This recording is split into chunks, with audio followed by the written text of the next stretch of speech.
in Ukraine, fire and sirens consumed the capital's sky overnight.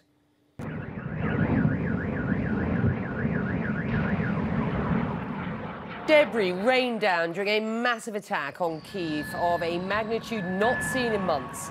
That's from a city military official. He says 2 people were killed after several groups of drones approached from multiple directions. Meantime, Russia was also hit. It saw the biggest drone attack on its territory since its full-scale invasion of Ukraine began last year. Drones struck various areas around the country and 4 military planes were damaged at an airport in western Russia.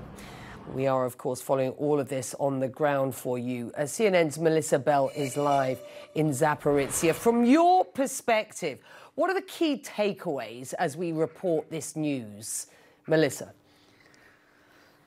Well, clearly that there was this huge night of missile strikes and drone strikes. As you said, Becky, the biggest here in Ukraine since the spring is significant, of course, because of the deaths themselves, the damage in Kyiv. And you showed those images, really impressive images of Kyiv's night sky, something we hadn't seen in a while. Still, I think the important thing to take away from it is how effective Ukraine's air defenses were.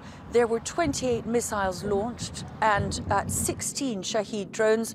All but one of the drones were intercepted. And I think that's significant and showing how well they're functioning. And perhaps the most interesting thing of what happened overnight was the drone attacks on Russian soil. As you said, the biggest one since the start of the war and extremely far from Ukraine's borders, including that successful attack on the airfield up in the very northwest of the country, much closer to the Estonian border and Latvian borders than it is, of course, the Ukrainian. Significant because of the target, as far away from Ukraine as it is, but also because of the damage done. Russia's air defenses did manage to stop some of those drone attacks. 6 regions in all were targeted, but the ones that did get through managed to damage transporter planes that were parked at that airport in Pskov. And the point is that these are the kinds of planes that are used, Becky, to transport troops, equipment, to try and bring reinforcements to Russian troops here in Ukraine. So a very specific target in terms of its distance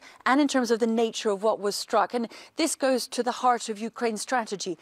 Kyiv doesn't comment on these individual drone attacks on Russian soil, but it has in the past alluded to its strategy and did so again today through the voice of a presidential advisor who spoke of the fact that the war was moving to Russian soil. It's about bringing it to the Russian people as it's been brought to the Ukrainian, but also, of course, about trying to target key infrastructure in Russia that might be helped as part of Russia's attempts to push back Ukraine's counteroffensive. And I think it's significant that these drone attacks, some of them managed to get through successfully, and a blow to Moscow, let's be clear. In fact, what we've heard from Russia's foreign ministry is that these attacks will not go unpunished. This will have rattled Moscow. Some of the drones that were intercepted were heading to Moscow. Again, Becky, this is an important part of Kyiv's strategy, and it's interesting that it is doing it as successfully as it seems to be doing it for now, Becky. As we report the incrementals, so the context is so important. Melissa, thank you.